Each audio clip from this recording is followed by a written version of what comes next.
Hello दोस्तों, PCS की पाठशाला में आपका स्वागत है। पीसीएस की पाठशाला में क्या पढ़ेंगे? गुप्त एवं गुप्तोत्तर युग। ठीक है, यहाँ नोट्स की बात करते हैं। गुप्त वंश ने लगभग 275 से 550 ईस्वी में गुप्त वंश ने लगभग 275 से 550 ईस्वी तक शासन किया। इस वंश की स्थापना लगभग 275 ईस्वी पूर्व में महाराज श्रीगुप्त के द्वारा की गई थी।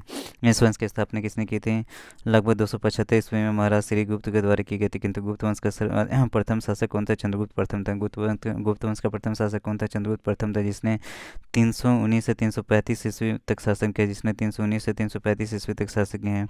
इसने अपनी महत्ता सूचित करने के लिए अपने पूर्वजों के विपरीत महाराजाधिराज की उपाधि धारण की। ठीक है, यहाँ पे क्वेश्चन क्या है? गुप्त वंश ने लगभग 275 से 550 ईस्वी तक शासन किया। इस वंश की स्थापना लगभग 275 ईस्वी में महाराज श्रीगुप्त के द्वारा की गई थी। किंतु गुप्त वंश का प्रथम शक्तिशाली शासक कौन था? चंद्रगुप्त वन था, जिसने 319 से 335 ईस्वी तक शासन किया। इसने अपनी महत्ता सूचित करने के लिए अपने पूर्वजों के विपरीत महाराजाधिराज की उपाधि धारण की।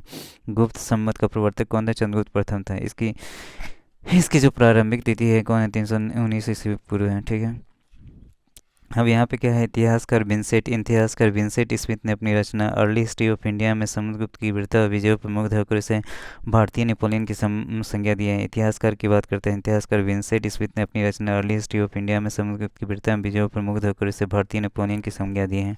अब यहाँ पे क्या है कि इलाहाबाद का अशोक स्तंभ, यहाँ पे जो है इलाहाबाद का अशोक स्तंभ अभिलेख समुद्रगुप्त के शासन के बारे में सूचना प्रदान करता है। इलाहाबाद का अशोक स्तंभ अभिलेख समुद्रगुप्त के शासन के बारे में सूचना प्रदान करता है। इस स्तंभ पर समुद्रगुप्त के संधि विग्रही हरिसेन ने संस्कृत भाषा में प्रशंसात्मक वर्णन प्रस्तुत किया है, जिसे प्रयाग परिस्थिति भी कहा जाता है। इसमें समुद्रगुप्त के विजयों का उल्लेख है। ठीक है, अब यहाँ पे क्वेश्चन है कि इस प्रशस्ति में समुद्रगुप्त के कुछ प्रशासनिक पदाधिकारियों के नाम भी मिलते हैं। इस प्रशस्ति में समुद्रगुप्त के कुछ प्रशासनिक पदाधिकारियों के भी नाम मिलते हैं। वे हैं, पहले के तो संधि विग्रही, खाद्य खाद्य खाद खाद्यट खाद्यट पाकिक, कुमारमत्य तथा महादंडनायक। यहाँ पर क्वेश्चन कहते हैं कि अशोक निर्मित यह स्तंभ मूलतः कौशाम्बी में स्थित है। जिसे अकबर ने इलाहाबाद में स्थापित करवाया था। ठीक है, अब इस स्तंभ पर जहांगीर के आदेश है तथा बीरबल का भी आलेख है। इस स्तंभ पर जहांगीर के आदेश है तथा बीरबल का भी उल्लेख है। ठीक है,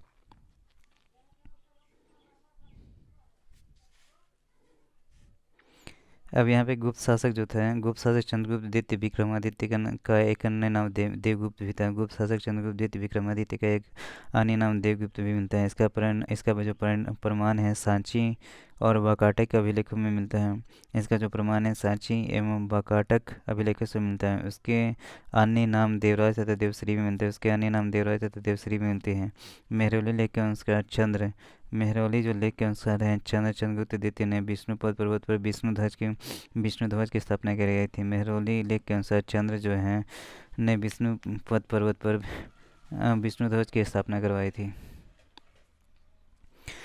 दिल्ली में मेहरौली नामक स्थान से मेहरौली लोह स्तंभ लेख प्राप्त हुआ है। दिल्ली में जो मेहरौली नामक स्थान से मेहरौली लोह स्तंभ लेख प्राप्त हुआ है, जो वर्तमान में कुतुब मीनार के समीप है। कुतुब मीनार के समीप है। इसे चंद्र नामक किसी राजा की उपलब्धियों का वर्णन किया गया है। इसमें चंद्र नामक किसी राजा की उपलब्धियों का वर्णन किया गया है, जिसका समीकरण गुप्त वंशीय शासक चंद्रगुप्त द्वितीय से किया जाता है।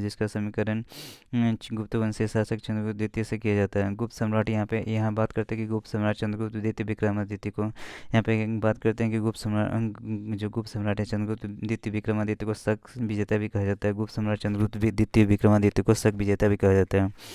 यहाँ पश्चिम भारत के अंतिम शक राजा रुद्रसिंह तृतीय को चंद्रगुप्त द्वितीय विक्रमादित्य ने 5वीं शताब्दी के प्रथम दशक में परास्त कर पश्चिमी भारत में शक सत्ता का अनुमोदन किया। शकों को हराने के बाद चंद्रगुप्त विक्रमादित्य की एक अन्य उपाधि कौन थी? सकारी थी। शकों को हराने के बाद चंद्रगुप्त विक्रमादित्य की एक अन्य उपाधि क्या थी? सकारी थी। उसने इस उपलक्ष्य में चांदी के सिक्के भी चलाए थे। चांदी के सिक्कों को गुप्त काल में रुपये कहा जाता था। गुप्त काल में रुपये कहा जाता था, और सोने के सिक्कों को दिनार कहा जाता था। चंद्रगुप्त द्वितीय विक्रमादित्य के कुशल शासन की प्रशंसा चीनी यात्री फाहियान ने भी की है। किसने की है? फाहियान ने भी की है। इनके नवरत्नों की प्रसिद्धि सर्वकालिक रही है। नवरत्नों में सर्वोत्कृष्ट यहाँ पे क्या थे? महाकवि कालिदास। नवरत्नों में सर्वोत्कृष्ट प्रसिद्ध क्या थे? महाकवि कालिदास है। अगले क्रम पर महान चिकित्सक धन्वंतरी थे। अगले क्रम पर महान चिकित्सक क्या थे? धन्वंतरी थे। तीसरे खगोल वैज्ञानिक कौन थे? वराहमिहिर थे। तीसरे खगोल वैज्ञानिक कौन थे? महावीर थे। चौथे कोसाकार थे। चौथे कोसकार थे। लेक्सिकोग्राफर थे। ठीक है। चौथे कोशिकार अमरसी थे। पांचवें वास्तुकार क्या थे? शंकु थे। वास्तुकार आर्किटेक्ट कौन थे? शंकु थे। और छठवें रत्न फली ज्योतिषी छपनक थे। ठीक है। इसी प्रकार सातवें विद्वान को थे व्याकरण के वरुचि थे। ठीक है। आठवें जादूगर वेताल भट्ट थे। आठवें कौन थे? जादूगर वेताल भट्ट थे। और नौवें जो रत्न थे घट कर्पण महान कूटनीतिज्ञ थे। यहाँ पे कि चंद्रगुप्त द्वितीय विक्रमादित्य के कुशल शासन की प्रशंसा चीनी यात्री फाहियान ने भी की है। इनके नवरत्न की प्रसिद्धि सर्वकालिक रही है। नवरत्नों में सर्वोत्कृष्ट महाकवि कालिदास थे। अगले क्रम पर महान चिकित्सक धन्वंतरी थे। तीसरे खगोल वैज्ञानिक कौन थे? वराहमिहिर थे। चौथे कोशकार अमरसी थे। पांचवें वास्तुकार शंकु थे। छठे रत्नफली ज्योतिषी छपनक थे। इसी प्रकार सातवें व्याकरण के वरुचि थे। आठवें मैजिशियन वेताल भट्ट थे। और नौवे रत्न घट करपर थे। ठीक है। महान कूटनीतिज्ञ थे। अब यहाँ पे कुमारगुप्त प्रथम महेंद्रादित्य इनका नाम था। कुमारगुप्त प्रथम महेंद्रादित्य लगभग 415 से 455 ईस्वी ने 40 साल तक इन्होंने शासन किया। चंद्रगुप्त द्वितीय की पत्नी ध्रुव देवी से उत्पन्न बड़ा पुत्र था। चंद्रगुप्त द्वितीय की पत्नी ध्रुव देवी से उत्पन्न बड़ा पुत्र था। अब इसके समय के गुप्तकालीन सर्वाधिक अभिलेख प्राप्त हुए हैं। इसके समय के गुप्तकालीन सर्वाधिक अभिलेख प्राप्त हुए हैं जिनकी संख्या कितनी है? 18 है। इसके समय के गुप्तकालीन सर्वाधिक अभिलेख प्राप्त हुए हैं जिसकी संख्या 18 है। विल्सन अभिलेख में कुमारगुप्त प्रथम तक गुप्तों की वंशावली प्राप्त होती है। विल्सन अभिलेख में जो विल्सन अभिलेख है उसमें कुमारगुप्त प्रथम तक गुप्तों की वंशावली प्राप्त होती है। अब यहाँ बंगाल के 3 स्थानों से कुमारगुप्त कालीन ताम्रपत्र प्राप्त होते हैं। बंगाल के 3 स्थानों से कुमारगुप्त कालीन ताम्रपत्र प्राप्त होते हैं। पहला ये है क्या? धंधे ताम्रपत्र। दूसरा है कि दामोदरपुर ताम्रपत्र। तीसरा है क्या? था बैग्राम ताम्रपत्र। यहाँ पे कुमारगुप्त की स्वर्ण रजत और ताम्र मुद्राएं कुमारगुप्त कहीं की हैं तो कुमारगुप्त की स्वर्ण रजत और ताम्र मुद्राएं प्राप्त होती है। मुद्राओं पर इसकी उपाधियाँ महेंद्रादित्य हैं। मुद्राओं पर इसकी जो उपाधि थे महेंद्रादित्य हैं, श्री महेंद्र है, महेंद्र सिंह है, अश्वमेघ महेंद्र है। मुद्राओं पर इसकी उपाधियाँ महेंद्रादित्य हैं, श्री महेंद्र सिंह, अश्वमेघ महेंद्र आदि उत्कीर्ण मिलती हैं। ठीक है। अब यहाँ पे क्वेश्चन है कि स्कंदगुप्त क्रमादित्य के स्वर्ण सिक्कों के मुखभाग पर धनुष बांध लिए हुए राजा की आकृति तथा पृष्ठभाग पर पद्मासन में विराजन लक्ष्मी के साथ श्री स्कंदगुप्त उत्कीर्ण है। यहाँ पे क्वेश्चन है कि स्कंदगुप्त क्रमादित्य लगभग 455 से 467 ईसा में के स्वर्ण सिक्कों के मुख भाग पर धनुष बांध लिए हुए राजा की आकृति तथा पृष्ठभाग पर पद्मासन में विराजमान लक्ष्मी के साथ साथ श्री स्कंदगुप्त उत्कीर्ण है। अब यहाँ पे है कि कुछ सिक्के के ऊपर गरुड़ ध्वज, कुछ सिक्के के ऊपर क्या है? यहाँ पे कुछ सिक्के के ऊपर गरुड़ ध्वज है, उसकी उपाधि कर्मादित्य अंकित है। कुछ सिक्के के ऊपर गरुड़ ध्वज है, उसकी उपाधि कर्मादित्य अंकित है। भीतरी स्तंभ अभिलेख में पुष्यमित्र होने के स्कंदगुप्त के युद्ध का वर्णन मिलता है। भीतरी स्तंभ लेख में पुष्यमित्र और होने के साथ स्कंदगुप्त के युद्ध का वर्णन मिलता है। हुनों का पहला भारतीय आक्रमण गुप्त सम्राट स्कंदगुप्त के शासनकाल में हुआ। हुनों का जो पहला भारतीय आक्रमण था गुप्त सम्राट हुनों का पहला भारतीय आक्रमण गुप्त सम्राट स्कंदगुप्त के शासनकाल में हुआ तथा स्कंदगुप्त के हाथों में बुरी तरह परास्त हुए। ईसा की 3री शताब्दी से जब हुन आक्रमण से रोमन साम्राज्य का पतन हो गया तब तो भारतीय दक्षिण पूर्व एशियाई व्यापार अधिक निर्भर हो गए थे। ठीक है।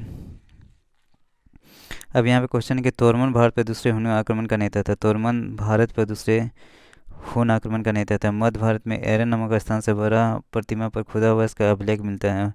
मध्य भारत में एरन नामक स्थान से बराह प्रतिमा पर खुदा हुआ उसका अभिलेख प्राप्त है जिससे पता चलता है कि धन्य विष्णु उसके शासन काल के प्रथम वर्ष में उसका सामंत था। मिहिर कुल हुन शासक जो मिहिर कुल था हुन शासक तोरमन का पुत्र तथा उत्तराधिकारी था। मिहिर कुल अत्यंत क्रूर एवं अत्याचारी शासक था।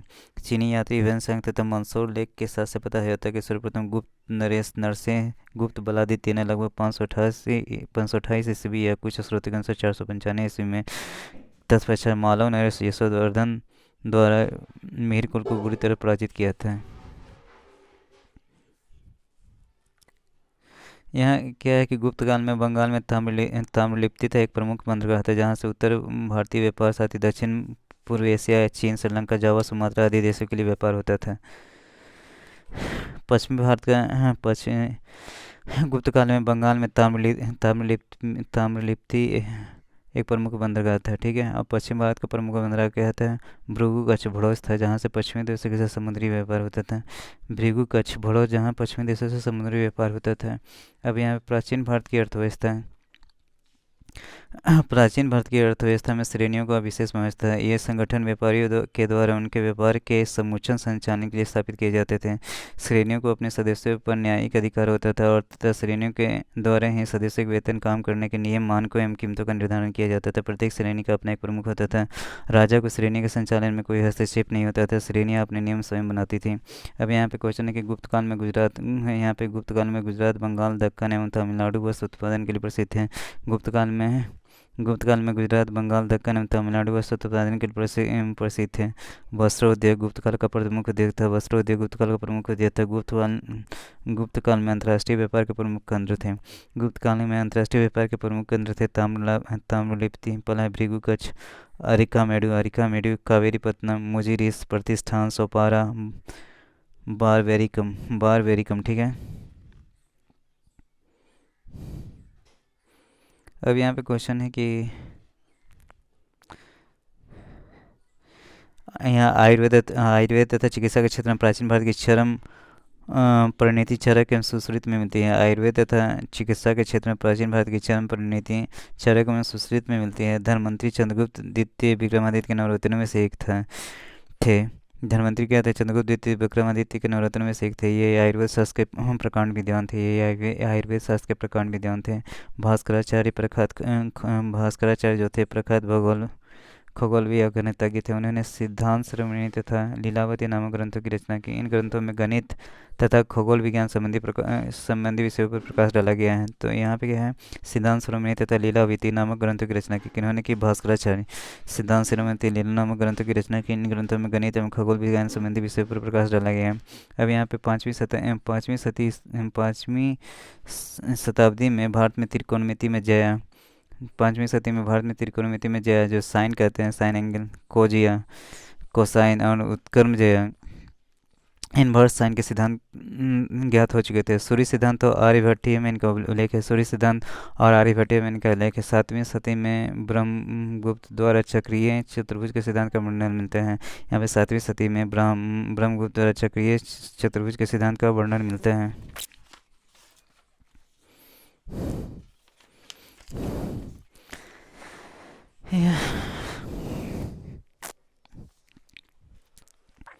यहाँ पे क्या है कि समुद्रगुप्त की कुल 8 प्रकार की स्वर्ण मुद्राएं हमें प्राप्त होती है। समुद्रगुप्त की कुल 8 प्रकार की स्वर्ण मुद्राएं हमें प्राप्त होती हैं। ये पहला एक गरुड़ है, धनुर्धारी है, चंद्रगुप्त 1 है। समुद्रगुप्त की कुल 8 प्रकार की स्वर्ण मुद्राएं हमें प्राप्त होती हैं। गरुड़ है, धनुर्धारी है, चंद्रगुप्त 1 प्रकार, चक्र प्रकार, परशु, अश्वमेघ, व्याघ्र वाहन, वीणावादन प्रकार। ठीक है, अब यहाँ पे गुप्त काल में स्वर्ण मुद्रा को दिनार कहा जाता था। गुप्त काल में स्वर्ण मुद्रा को दिनार कहा जाता था। चांदी की मुद्रा को रूपक कहा जाता था। स्वर्ण मुद्रा को दिनार कहा जाता था। चीनी अध्ययन के अनुसार लोग दैनिक क्रय विक्रय में कौड़ियों का प्रयोग करते थे। किसका प्रयोग करते थे? कौड़ियों का प्रयोग करते थे। चीनी यात्री के अनुसार लोग दैनिक क्रय विक्रय में कौड़ियों का प्रयोग करते थे। यहाँ पे गुप्त शासकों के सिक्के उत्तर प्रदेश, बिहार, बंगाल, मध्य प्रदेश, राजस्थान, उड़ीसा में पाए गए हैं। सिक्कों का सबसे प्रसिद्ध प्राप्ति स्थल राजस्थान का भरतपुर है। सिक्कों का सबसे प्रसिद्ध प्राप्ति स्थल राजस्थान का भरतपुर है। इनके द्वारा जारी किए गए चांदी के सिक्के रूपक कहलाते थे। इनके द्वारा जारी किए गए चांदी के सिक्के क्या कहलाते थे? रूपक कहलाते थे। गुप्त शासकों में चंद्रगुप्त प्रथम द्वारा सर्वप्रथम जारी यहाँ पे गुप्त शासकों में चंद्रगुप्त प्रथम द्वारा सर्वप्रथम चांदी के सिक्के चंद्रगुप्त प्रथम द्वारा सर्वप्रथम सिक्के जारी किए गए हैं। गुप्त शासक में सबसे पहले सिक्के किन्होंने जारी किया था? चंद्रगुप्त प्रथम ने किया था। अब यहाँ पे है सती प्रथा का प्रथम उल्लेख। सती प्रथा का प्रथम अभिलेखीय साक्ष्य कहाँ मिलता है? तो एरन अभिलेख में मिलता है। एरन अभिलेख में है। ये अभिलेख 510 ईस्वी का है, 510 ईस्वी का है, जिसमें गोपराज नामक सेनापति की स्त्री का सती होने का उल्लेख मिलता है। जिसमें गोपराज नामक, यहाँ पे गोपराज नामक सेनापति की स्त्री का सती होने का उल्लेख है। अब यहाँ गुप्त साम्राज्य के पतन के कारण क्या थे? पहला हुन आक्रमण हुआ, प्रशासन का सामंतीय ढांचा आदि था। गुप्त काल में नगर क्रमिक पतन की और गुप्त काल में नगर क्रमिक पतन की ओर अग्रसर हुए हैं। संपूर्ण गंगा घाटी में जो शहर अत्यंत समृद्ध अवस्था में थे, उनमें से अधिकांश को गुप्त काल में या तो त्याग दिया गया है, और वहाँ के आवासन में पर्याप्त विघटन हुआ है। पाटलिपुत्र जैसा प्रमुख नगर ह्वेनसांग के आगमन तक गाँव बन गया। पाटलिपुत्र जैसा प्रमुख नगर ह्वेनसांग के आगमन तक गाँव बन गया। मथुरा जैसा प्रमुख नगर एवं कुम्हरार, सोनपुर, सोहगारा उत्तर प्रदेश में गंगा घाटी के अनेक महत्वपूर्ण केंद्र इस काल में ह्रास के ही प्रमाण प्रस्तुत करते हैं। गुप्त काल में कला और साहित्य में प्रगति के आधार पर इस काल को प्राचीन भारत का स्वर्ण युग कहा जाता है। गुप्त काल में कला और साहित्य के में हुई प्रगति के आधार पर इस काल को प्राचीन भारत का स्वर्ण युग कहा जाता है। जनता की 3 गुफाएं 16वीं, 17वीं और 19वीं, 16, 17, 19वीं गुप्तकालीन मानी जाती है। 16वीं, 17वीं, 19वीं गुप्तकालीन मानी जाती है। इनमें 16वीं तथा 17वीं गुफाएं बिहार और 19वीं चैत्य हैं। 16वीं तथा 17वीं बिहार है, जहाँ पे बौद्ध भिक्षु आकर रहते थे, और 19वीं चैत्य है, जहाँ पे वे पूजा करते थे। जहाँ पे वे क्या करते थे? पूजा करते थे।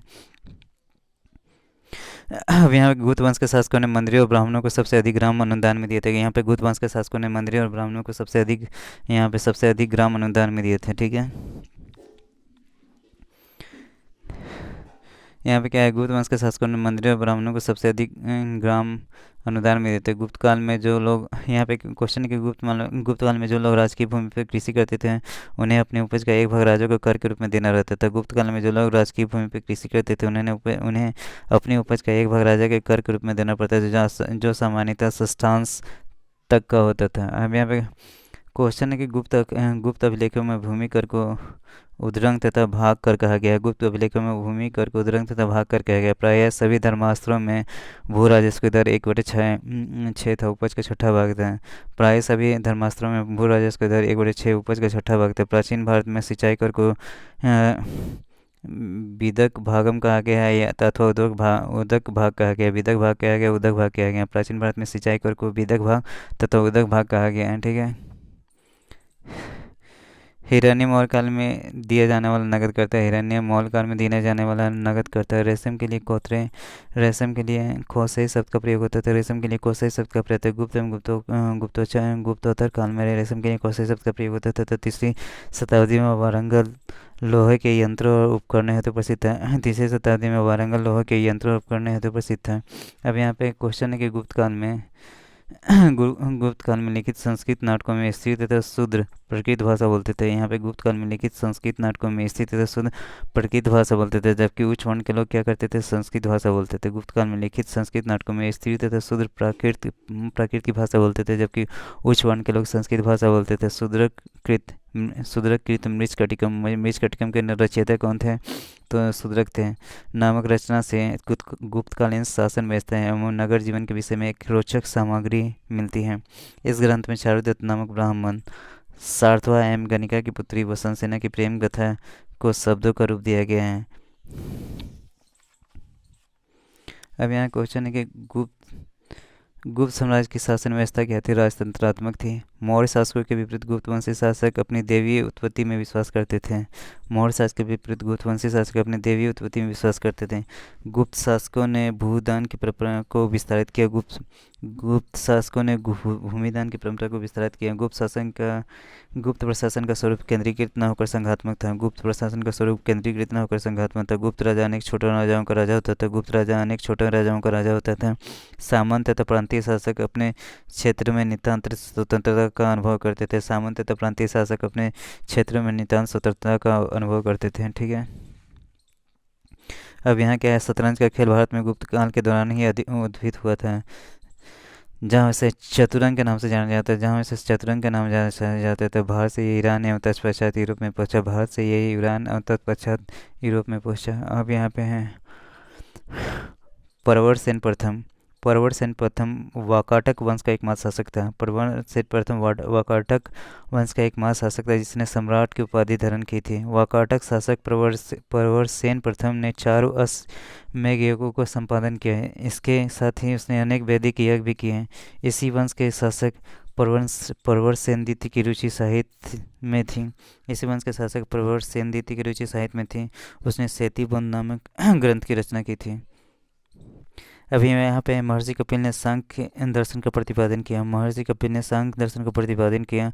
सांख्य पुनर्जन्म अथवा अथवा आत्मा के आवागमन के सिद्धांत को स्वीकार करता है। सांख्य पुनर्जन्म तथा अथवा आत्मा के आवागमन के सिद्धांत को स्वीकार करता है। सांख्य दर्शन में अज्ञानता को ही दुखों का कारण और विवेक ज्ञान को उनसे मुक्ति का एकमात्र उपाय बताया गया है। यहाँ पे सांख्य जो दर्शन है, सांख्य दर्शन में अज्ञानता को ही दुखों का कारण और विवेक ज्ञान को उनसे मुक्ति का एकमात्र उपाय बताया गया है। अब यहाँ पे महर्षि पतंजलि थे। महर्षि पतंजलि को योग दर्शन का प्रतिष्ठापक बताया गया। महर्षि पतंजलि को योग दर्शन का प्रतिष्ठापक बताया गया है। ठीक है, यहाँ पे सर्वप्रथम महर्षि पतंजलि ने ही सुसंबद्ध दार्शनिक सिद्धांत के रूप में योग का विवेचन किया। सर्वप्रथम महर्षि पतंजलि ने ही सुसंबद्ध दार्शनिक सिद्धांत के रूप में योग का विवेचन किया, इसलिए इसे पतंजलि दर्शन भी कहा जाता है। इसलिए इसे पतंजलि दर्शन भी कहा जाता है। ठीक है, अब यहाँ पे क्या है कि नव न्याय संप्रदाय का प्रवर्तन मिथिला के आचार्य गंगेश उपाध्याय की युग प्रवर्तक कृति तत्व चिंतामणि से हुआ। इसके संवर्धन के लिए बंगाल के नवद्वीप के न्यायिक वासुदेव सार्वभौम दीघितिकार रघुनाथ शिरोमणि तथा मथुरानाथ जगदीश एवं गदाधर भट्टाचार्य सुप्रसिद्ध है। भारतीय दर्शन में चार्वाक दर्शन जड़वादी भौतिकवादी विचारधारा के पोषक हैं। इस दर्शन का आदर्श है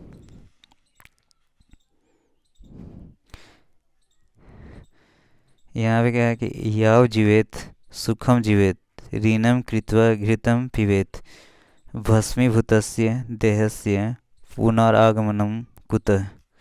यानी इसका मतलब कि जब तक जीवित रहें सुख से जीवित रहें, उधार लेकर घी पिएं क्योंकि देह के भस्म होने के बाद उसका पुनर्जन्म नहीं होता है। जब तक जीवित रहें सुख से जीवित रहें, उधार लेकर घी पिएं क्योंकि देह के भस्म हो जाने के बाद उनका पुनर्जन्म नहीं होता है। अब यहाँ पे न्याय दर्शन का प्रवर्तक गौतम ने किया था, जिन्हें अक्षपाद भी कहा जाता है। न्याय का शाब्दिक अर्थ है तर्क और निर्णय। न्याय का शाब्दिक अर्थ तर्क और या निर्णय होता है। न्याय दर्शन में 16 पदार्थों और तत्वों का अस्तित्व स्वीकार किया गया है। न्याय दर्शन में 16 पदार्थों या तत्वों का अस्तित्व स्वीकार किया है। न्याय दर्शन का मूल ग्रंथ गौतम कृत न्याय सूत्र है। न्याय दर्शन का मूल ग्रंथ गौतम कृत न्याय सूत्र है। अब यहाँ पे क्वेश्चन है कि कर्म का सिद्धांत मीमांसा दर्शन से संबंधित है। कर्म का सिद्धांत मीमांसा दर्शन से संबंधित है। इससे पूर्व मीमांसा कर्म मीमांसा और धर्म मीमांसा भी कहते हैं। इसे पूर्व मीमांसा कर्म मीमांसा धर्म मीमांसा भी कहते हैं। कर्म का सिद्धांत मीमांसा दर्शन से संबंधित है। इसे पूर्व मीमांसा कर्म मीमांसा या धर्म मीमांसा भी कहते हैं। जामिनी ने पूर्व मीमांसा का प्रतिपादन किया था। मीमांसा के प्रखर एवं उद्भट आचार्य कुमारिल भट्ट को, जिनकी गणना भारतीय दर्शन के मूर्धन्य आचार्यों में की जाती है, जिन्होंने अपने प्रमुख तर्कों से बौद्ध धर्म और दर्शन को खंडन करके वैदिक धर्म और दर्शन की पुनः प्रतिष्ठा की। जामिनी ने पूर्व मीमांसा का प्रतिपादन किया। मीमांसा के प्रखर और उद्भट आचार्य कुमारिल भट्ट, जिनकी गणना भारतीय दर्शन के मूर्धन्य आचार्यों में की जाती है, जिन्होंने अपने प्रमुख तर्कों से बौद्ध धर्म तथा दर्शन को खंडन कर वैदिक धर्म तथा दर्शन की पुनः प्रतिष्ठा की। पूर्व मीमांसा और वेदांत के बीच की श्रृंखला माना जाते हैं। यहाँ क्या है कि मीमांसा दर्शन वेद को शाश्वत सत्य मानता है। मीमांसा दर्शन वेद को सात्विक सत्य मानता है। पूर्व मीमांसा दर्शन में वेद के कर्मकांड भाग पर विचार किया गया है। उत्तर मीमांसा में वेद के ज्ञान कांड भाग पर विचार किया गया है। पूर्व मीमांसा में वेद के कर्मकांड भाग पर विचार किया है। उत्तर मीमांसा में वेद के ज्ञान कांड भाग पर विचार किया है। मीमांसा और वेदांत न्याय और वैशेषिक। मीमांसा और वेदांत, ठीक है, न्याय और वैशेषिक। सांख्य और योग भारतीय षड दर्शन के भाग है। षड दर्शन या 6 दर्शन होते हैं। पहला क्या, न्याय वैशेषिक 1 हो गया, 1 और 2 हो गया। मीमांसा और वेदांत 3 और 4 हो गया। और यहाँ पे पहला क्या, मीमांसा और वेदांत 2 हो गए। न्याय और वैशेषिक 4 हो गए, 2 2 4। और सांख्य और योग ये भारतीय षड दर्शन के भाग हैं। ठीक है, वेदों को मान्यता देने के कारण ही सांख्य योग न्याय वैशेषिक पूर्व मीमांसा वेदांत षड दर्शन आस्तिक दर्शन कहे जाते हैं। में तो आस्तिक मतलब भगवान को मानने वाले, ठीक है। वेदों को मान्यता देने के कारण सांख्य, योग, न्याय, वैशेषिक, पूर्व मीमांसा और वेदांत, जिसे उत्तर मीमांसा कहा गया, सर दर्शन आस्तिक दर्शन ही कहा जाता है। इनके प्रणेता क्रमशः योग के कौन थे? कपिल थे। सांख्य के कौन थे? कपिल थे। योग के कौन थे? पतंजलि थे। न्याय के कौन थे? गौतम थे। वैशेषिक के कौन थे? कनाद थे। यहाँ पे क्या है? पूर्व मीमांसा के कौन थे? जैमिनी थे। उत्तर मीमांसा के कौन? बदरायन थे। अब यहाँ पे क्वेश्चन है कि वेदांत दर्शन को भारतीय विचारधारा की प्रकाष्ठा माना जाता है। वेदांत दर्शन को भारतीय विचारधारा की प्रकाष्ठा माने जाते हैं।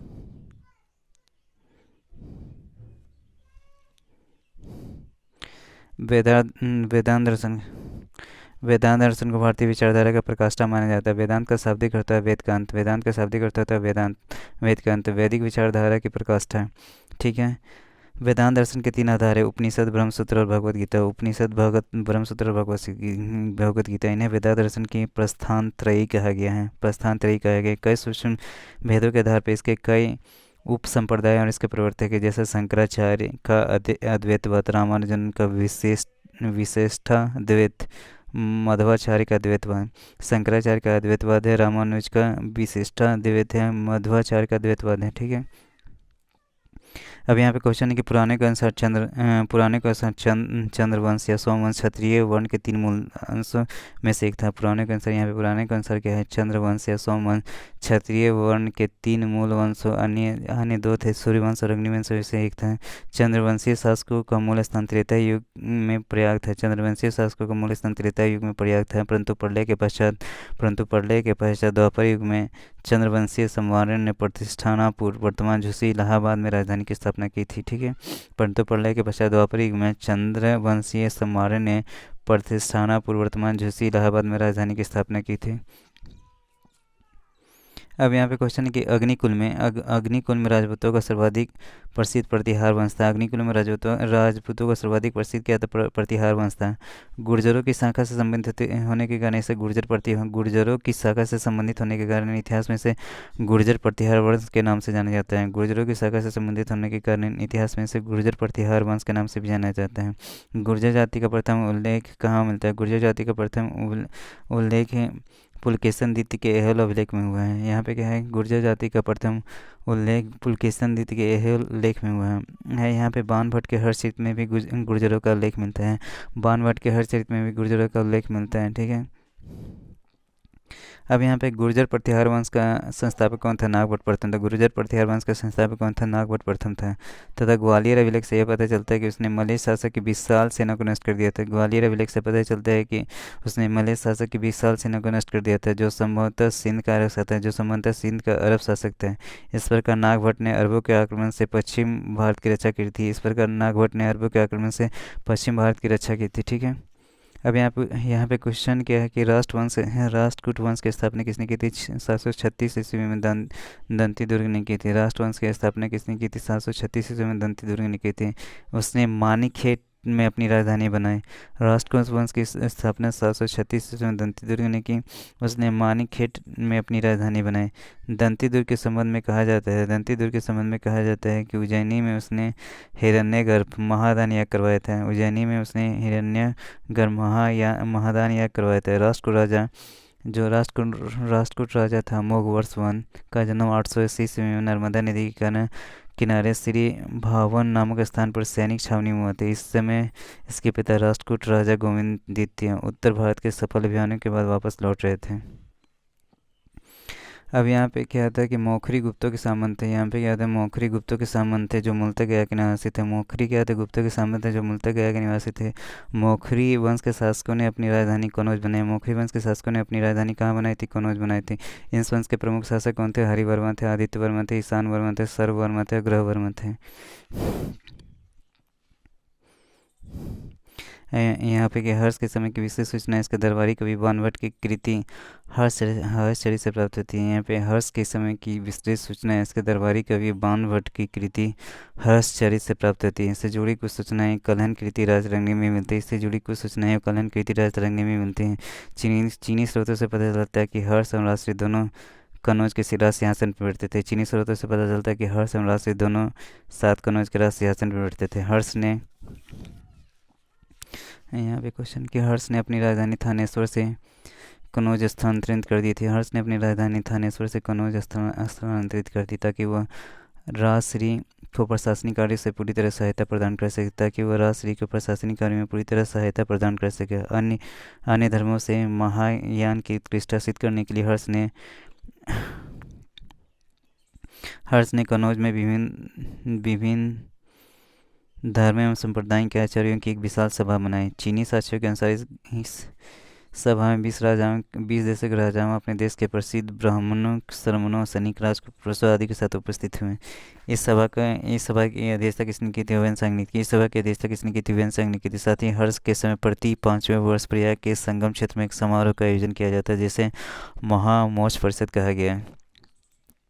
ह्वेनसांग स्वयं छठे समारोह में स्थित होते थे। इसे 18 राज्यों के साथ सम्मिलित हुए थे। ठीक है, अब यहाँ पे क्वेश्चन है कि हर्ष के विजय के फलस्वरूप उसने राज्य की पश्चिमी सीमा नर्मदा नदी तक पहुँच गई थी। हर्ष के विजय के फलस्वरूप उसके राज्य की पश्चिमी सीमा कहाँ पहुँच गई थी? नर्मदा नदी तक पहुँच गई थी। इधर पुलकेशिन द्वितीय भी उत्तर की ओर राज्य का विस्तार करना चाहते थे। इस स्थिति में दोनों के बीच युद्ध क्या हो गया? अवश्यंभावी हो गया। फलता नर्मदा के तट पर दोनों के बीच युद्ध हुआ जिसमें पुलकेशिन द्वितीय ने हर्ष को पराजित किया।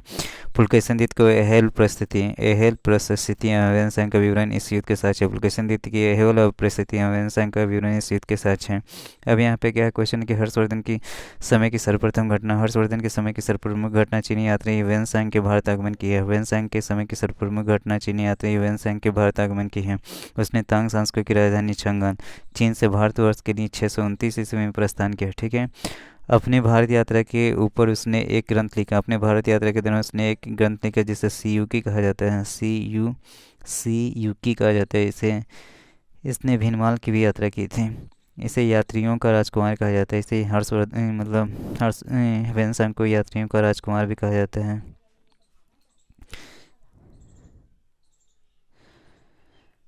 यहाँ ह्वेनसांग के अनुसार सड़कों पर आगमन पूर्णतः सुरक्षित नहीं था। यहाँ पे अपराध तथा निर्दोष सिद्ध करने के लिए अग्नि, जल, विष आदि द्वारा दी परीक्षाएं ली जाती थी। यहाँ पे क्या है कि अपराध अथवा निर्दोष सिद्ध करने के लिए अग्नि, जल, विष आदि द्वारा दी परीक्षाएं ली जाती थी। उसके अनुसार व्यापारिक मार्गों, घाटों, बिक्री की वस्तुओं आदि पर भी कर लगते थे जिससे राजाओं को राज को पर्याप्त धन प्राप्त होता था। यहाँ पे क्वेश्चन है कि ह्वेनसांग चीन के तांग वंशी शासक ताइसुंग का समकालीन था। यहाँ पे ह्वेनसांग चीन के तांग वंशी शासक ताइसुंग का समकालीन था। इसी के राज का नागरिक था। 637 ईस्वी में ह्वेनसांग नालंदा विश्वविद्यालय गए। इस समय यहाँ के कुलपति कौन थे? आचार्य सिलभद्र थे। ह्वेनसांग के अनुसार मथुरा उस समय सूती वस्त्रों के लिए प्रसिद्ध है। जबकि वाराणसी रेशमी वस्त्रों के लिए प्रसिद्ध है। रेशमी वस्त्रों के लिए प्रसिद्ध है। अब यहाँ पे ह्वेनसांग बताते हैं कि थानेश्वर की समृद्धि का प्रधान कारण वहाँ का व्यापार ही था। यहाँ पे बाण ने थानेश्वर नगरी की अतिथियों के लिए चिंतामणि भूमि और व्यापारियों के लिए लाल भूमि बताया है। बाण ने थानेश्वर नगरी की अतिथियों के लिए चिंतामणि भूमि और व्यापारियों के लिए लाल भूमि बताया है। अब यहाँ पे क्वेश्चन कि हर्ष की मृत्यु के बाद कनौज विभिन्न शक्तियों के आकर्षण का केंद्र बन गया। ठीक है, हर्ष की मृत्यु के बाद कनौज विभिन्न शक्तियों के आकर्षण का केंद्र बन गया। इसे महोदया या महोदया श्री कहा जाता है। इसे महोदया या महोदया श्री आदि नामों से व्यक्त किया गया था। इस पर अधिकार करने के लिए 8वीं सदी की 3 बड़ी शक्तियाँ जैसे पाल है, गुर्जर प्रतिहार और राष्ट्रकूट के बीच त्रिकोणीय संघर्ष प्रारंभ हो गया। ठीक है, इसमें पाल है, गुर्जर प्रतिहार तथा राष्ट्रकूट के बीच में 3 त्रिकोणीय संघर्ष प्रारंभ हुआ जो 8वीं-9वीं शताब्दी के उत्तर भारत के इतिहास का सर्वाधिक महत्वपूर्ण घटनाक्रम है। इस संघर्ष में अंततः प्रतिहारों को सफलता मिली। ठीक है,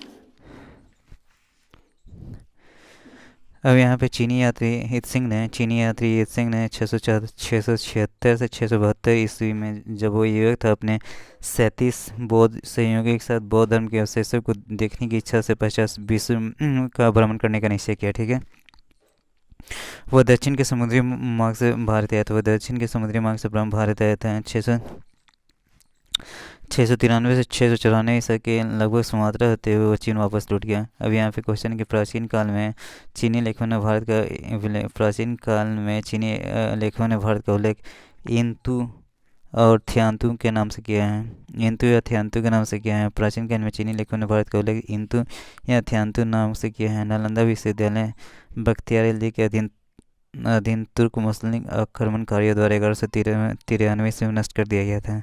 यहाँ पे क्या है, नालंदा विश्वविद्यालय बख्तियार खिलजी के अधीन तुर्क मुस्लिम आक्रमणकारियों द्वारा 1193 में नष्ट कर दिया गया था। वो भारत में बौद्ध मत के पतन के अंतिम प्रहार के रूप में भी देखा जाता था। यह भारत में बौद्ध मत के पतन के अंतिम प्रहार के रूप में देखा जाता था। विक्रमशिला के प्राचीन विश्वविद्यालय की स्थापना बंगाल के पालवंशी शासक धर्मपाल ने की थी। यहाँ पे शंकराचार्य को शंकर, श्री शंकराचार्य आदि नामों से भी जाना जाता है। 8वीं शताब्दी में इनका जन्म केरल के छोटे से गांव कलाड़ी में हुआ था। हाँ, 8वीं शताब्दी में इनका जन्म केरल के छोटे से गांव कलाड़ी में हुआ था। इनके दर्शन को अद्वैत वेदांत के नाम से जाना जाता है। इनके दर्शन को अद्वैत वेदांत के नाम से जाना जाता है। शंकराचार्य द्वारा स्थापित 4 वर्तमान में हिंदू धर्म के पथ प्रदर्शक के माने जाते हैं। इनका विवरण इस प्रकार है। तो यहाँ पे श्रृंगेरी है कर्नाटक में। श्रृंगेरी क्या है, कर्नाटक में। जैसे क्या कहते हैं दक्षिण, श्रृंगेरी कर्नाटक दक्षिण में है। द्वारका गुजरात क्या है, पश्चिम में। द्वारका गुजरात क्या है, पश्चिम में। पुरी क्या है, उड़ीसा में है। पुरी क्या है, उड़ीसा में। तथा ज्योतिर्मठ का है, जोशीमठ उत्तराखंड में। चार धाम में बद्रीनाथ, चार धाम में क्या आते हैं, बद्रीनाथ आते हैं, द्वारका आते हैं, पुरी रामेश्वरम आते हैं। बद्रीनाथ उत्तर में हुआ, द्वारका पश्चिम में हो गया, पुरी क्या हो गया, पूरी पूर्व में हो गया, और रामेश्वरम क्या हो गया, दक्षिण में हो गया। जबकि छोटा चारधाम में उत्तराखंड में स्थित गंगोत्री, यमुनोत्री, केदारनाथ और बद्रीनाथ आते हैं। कि जबकि छोटा चारधाम क्या है, गंगोत्री, यमुनोत्री, केदारनाथ, बद्रीनाथ। गंगोत्री, यमुनोत्री, केदारनाथ, बद्रीनाथ। ठीक है, चारधाम में बद्रीनाथ, द्वारका द्वारका द्वारका आते हैं, पुरी आते हैं, रामेश्वरम आते हैं। ठीक है, शंकराचार्य द्वारा स्थापित 4 मठ हैं। श्रृंगेरी कर्नाटक में है, दक्षिण में। द्वारका गुजरात पश्चिम में। पुरी उड़ीसा में है। और ज्योतिर्मठ जोशीमठ उत्तराखंड में है।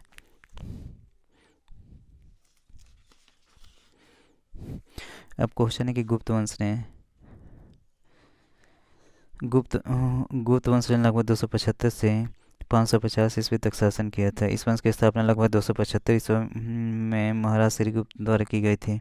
किंतु गुप्त वंश का प्रथम शासक चंद्रगुप्त प्रथम था, जिसने 319 से 335 ईस्वी तक शासन किया। इससे अपनी महत्ता सूचित करने के लिए अपने अपने पूर्वजों के प्रति इन्होंने महाराज अधिराज की उपाधि धारण करने। अतः विकल्प में क्या है, 319 से 500 ईसा पूर्व की जो टाइमलाइन है इसको सही माना गया है। ठीक है, अब यहाँ पे क्वेश्चन है कि निम्नलिखित शासकों में से किस एक ने 4 मेघों का संपादन किया था। तो इसने किसने किसने किया था, परवर सेन प्रथम ने किया था। आंसर क्या होगा, बी होगा। आंसर क्या होगा, बी होगा। निम्नलिखित शासकों में से किस एक ने 4 अश्वमेघों का संपादन किया, तो परवर सेन प्रथम। ठीक है, अब यहाँ पे क्वेश्चन है कि वाकाटक जो शासक था, वाकाटक शासक परवरसेन प्रथम ने 4 अश्वमेध योगों का संपादन किया है। इसके साथ उसने अनेक वैदिक यज्ञ भी किए हैं। इसी वंश का शासक जो थे परवरसेन द्वितीय की रुचि साहित्य में थी। उसने सेतुबंध नामक ग्रंथ की रचना की। ठीक है, अब यहाँ पे क्वेश्चन कि भारत का नेपोलियन किसे कहा जाता है। भारत का नेपोलियन समुद्रगुप्त को कहा जाता है। भारत का नेपोलियन किसके कहा जाता है, तो समुद्रगुप्त को कहा जाता है। तो यहाँ पे क्या है, इतिहासकार विंसेंट स्मिथ ने अपनी रचना early history of India early history of India में समुद्रगुप्त की वीरता में विजयों पर मुग्ध होकर उसे भारतीय नेपोलियन की संज्ञा दी है। अब यहाँ क्वेश्चन है कि प्राचीन भारत का नेपोलियन किसे कहा जाता है। तो आंसर क्या होगा, समुद्रगुप्त। प्राचीन भारत का नेपोलियन किसे कहा जाता है, तो आंसर क्या होगा, समुद्रगुप्त। अब यहाँ पे क्वेश्चन है कि निम्नलिखित में से किस गुप्त राजा का एक अन्य नाम देवगुप्त था। निम्नलिखित में से किस गुप्त राजा का एक अन्य नाम देवगुप्त था, तो चंद्रगुप्त द्वितीय। ठीक है, अब यहाँ क्वेश्चन है कि गुप्त शासक चंद्रगुप्त द्वितीय विक्रमादित्य का एक अन्य नाम क्या था, देवगुप्त मिलता है।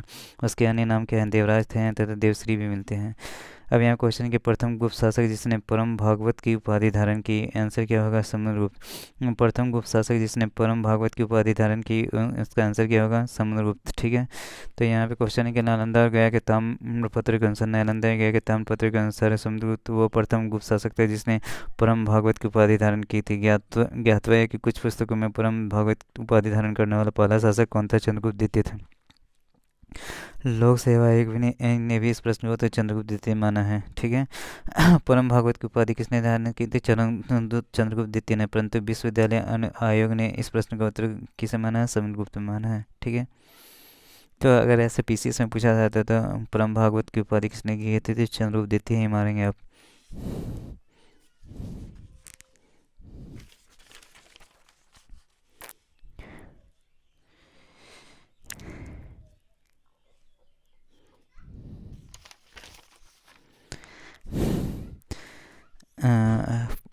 ये क्वेश्चन क्या है? प्रथम गुप्त शासक जिसने परम भागवत की उपाधि धारण की।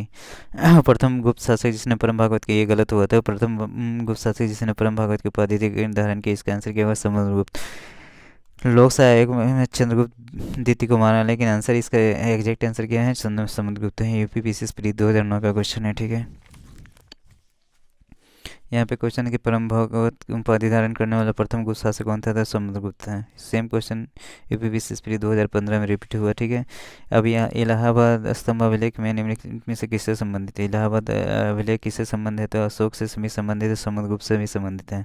अशोक से भी संबंधित है, समुद्रगुप्त से भी संबंधित है। तो इलाहाबाद का अशोक जो स्तंभ, इलाहाबाद का जो अशोक स्तंभ अभिलेख है, वह समुद्रगुप्त के शासन के बारे में भी सूचना प्रदान करता है। इस स्तंभ पर समुद्रगुप्त के संधि विग्रह एक हरिसेन ने संस्कृत भाषा में प्रशासनात्मक वर्णन प्रस्तुत किया, जिसे प्रयाग परिस्थिति कहा जाता है। इसमें समुद्रगुप्त के विजयों का उल्लेख है। ठीक है, तो इलाहाबाद के स्तंभ अभिलेख निम्नलिखित में से किससे हैं? तो अशोक के हैं भी है, समुद्रगुप्त से भी है। ठीक है, अब यहाँ पे इलाहाबाद का जो अशोक स्तंभ है किसके शासनकाल में सूचना देता है? तो ये हमें किसके शासनकाल में सूचना देता है? तो समुद्रगुप्त के बारे में सूचना देता है। ठीक है, इलाहाबाद का जो अशोक स्तंभ है, ठीक है, वो समुद्रगुप्त के बारे में सूचना देता है। अब यहाँ प्रयाग प्रशस्ति किसके सैन्य अभियान के बारे में जानकारी देते हैं? किसके सैन्य अभियान के बारे में जानकारी देते हैं? तो आंसर क्या होगा? समुद्रगुप्त। प्रयाग प्रशस्ति किसके सैन्य अभियान के बारे में जानकारी देते हैं? तो समुद्रगुप्त। समुद्रगुप्त के प्रयाग प्रशस्ति में कौशल शासक का क्या नाम था? तो आंसर नाम था महेंद्र था। क्या नाम था? महेंद्र था। अब यहाँ पे प्रयाग प्रशस्ति की 19वीं 20वीं पंक्तियों में दक्षिणापथ के 12 राज्यों और उनके राजाओं के नाम मिलते हैं। प्रयाग प्रशस्ति से यह ज्ञात होता है कि कौशल का राजा कौन था? महेंद्र था। कौशल का राजा कौन था? महेंद्र था। दक्षिणापथ के राजाओं को समुद्रगुप्त ने पहले ही जीत लिया था। दक्षिणापथ के राजाओं को समुद्रगुप्त ने पहले ही जीत लिया था। फिर ग्रहम मोक्ष अनुग्रह नीति के तहत कृपा करने स्वतंत्र कर दिया। अब यहाँ क्वेश्चन है कि समुद्रगुप्त के प्रयाग प्रशस्ति वाले स्तंभ पर निम्नलिखित में से किसका अभिलेख मिलता है? तो किसका मिलता है? जहांगीर का मिलता है। समुद्रगुप्त के प्रयाग प्रशस्ति वाले स्तंभ पर निम्नलिखित में से किसका अभिलेख मिलता है? तो किसका मिलता है? जहांगीर का मिलता है। तो आंसर क्या है कि प्रयाग प्रशस्ति समुद्र के विषय में जानकारी का एक महत्वपूर्ण स्रोत है। इसकी रचना समुद्रगुप्त के संधि विग्रहिक सचिव हरिसेन ने की थी। कनिंघम के अनुसार यह लेखक मूलतः कौशाम्बी में खुदवाया गया था। अकबर ने इसे कौशाम्बी से मंगाकर इलाहाबाद के किले में स्थापित करवाए। इस पर जहांगीर का एक लेख, रानी का अभिलेख और अशोक द्वारा कौशाम्बी के महामात्रों का संग भेद करने के लिए भी निर्देश उत्कीर्ण है। ठीक है, अब यहाँ क्वेश्चन है कि पृथ्वी या प्रथम वीर की उपाधि थी किसका है? समुद्रगुप्त की। पृथ्वी या प्रथम वीर की उपाधि थी किसकी? समुद्रगुप्त की। तो यहाँ पे क्या है कि इतिहास का तेजराज शर्मा ने अपनी पुस्तक के political history of the imperial Gupta's में उल्लेख किया कि समुद्रगुप्त ने अश्वमेध यज्ञ किया, जिसके बाद उसने पृथ्व्यामा प्रतिरथ की उपाधि धारण की, जिसका अर्थ है ऐसा व्यक्ति जिसका पृथ्वी में कोई प्रतिद्वंदी नहीं है, पृथ्वी का प्रथम वीर। उत्तर प्रदेश लोक आयोग ने अपने संशोधित उत्तर पत्रक में इस प्रश्न का मूल्यांकन से बाहर कर दिया था। ठीक है।